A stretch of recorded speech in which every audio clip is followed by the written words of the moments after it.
Israel ఒక దుష్ట దేశం, క్యాన్సర్ వంటిదని పాకిస్తాన్ రక్షణ మంత్రి ఖ్వాజా మొహమ్మద్ ఆసిఫ్ సంచలన వ్యాఖ్యలు చేశారు. అంతర్జాతీయ దౌత్య వర్గాల్లో ఇవి తీవ్ర కలకలం సృష్టించాయి. ఇజ్రాయెల్ మానవత్వానికి శాపమని, గాజా, ఇరాన్, లెబనాన్లో ఇజ్రాయెల్ జాతి నిర్మూలన చేస్తోందని ఖ్వాజా ఆయన పేర్కొన్నారు.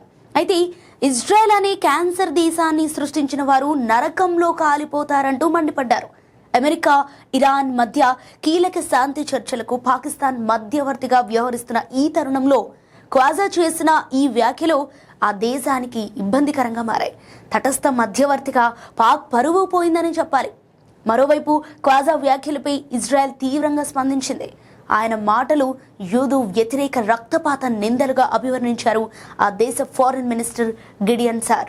ఒకవైపు శాంతి చర్చలకు మధ్యవర్తిగా ఉంటూ ఇక మరోవైపు ఇజ్రాయెల్ వినాశనాన్ని కోరుకునేలా వ్యాఖ్యలు చేయటం అసంబద్ధమని ప్రధాని నేతన్యాహు కార్యాలయం పేర్కొంది. పాకిస్తాన్ను నమ్మలేమని, అమెరికా తన అవసరాల కోసమే పాక్ను వాడుకుంటోందని ఇజ్రాయెల్ రాయబారి రోవెన్ అజార్ వ్యాఖ్యానించడం విశేషం. మొత్తంగా ఈ దౌత్యపరమైన గొడవ వల్ల మధ్యప్రాచ్యంలో శాంతి ప్రయత్నాలు మరింత క్లిష్టంగా మారే అవకాశం ఉంది. ఇక ఇజ్రాయెల్, పాకిస్తాన్ మధ్య ఏనాడు సంబంధాలు లేవు. సో ఈ రెండు దేశాలు అమెరికాకు సన్నిహితంగా ఉన్నప్పటికీ వాటి మధ్య అధికారిక సంబంధాలు లేకపోవటం ఆశ్చర్యకరమే. అయితే అందుకు కారణాలున్నాయి. పాకిస్తాన్ మొదటి నుండి పాలస్తీనా స్వాతంత్ర పోరాటానికి గట్టి మద్దతుదారుగా ఉంది. సో పాలస్తీనాకు ఒక స్వాతంత్ర దేశం ఏర్పడే వరకు తాము ఇజ్రాయెల్ను గుర్తించబోమని పాకిస్తాన్ స్పష్టం చేసింది. అలాగే మతపరమైన భావజాలం మరొక కారణం.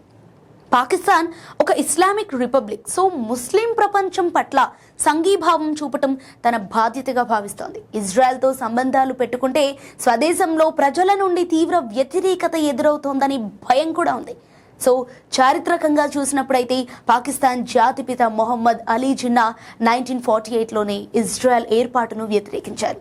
ఆనాటి నుంచి వస్తున్న విధానాన్ని మార్చడానికి ఏ ప్రభుత్వం కూడా సాధించలేదు. ఇక పాలస్తీనా సమస్యను పాకిస్తాన్ కాశ్మీర్ అంశంతో పోల్చి చూస్తోంది.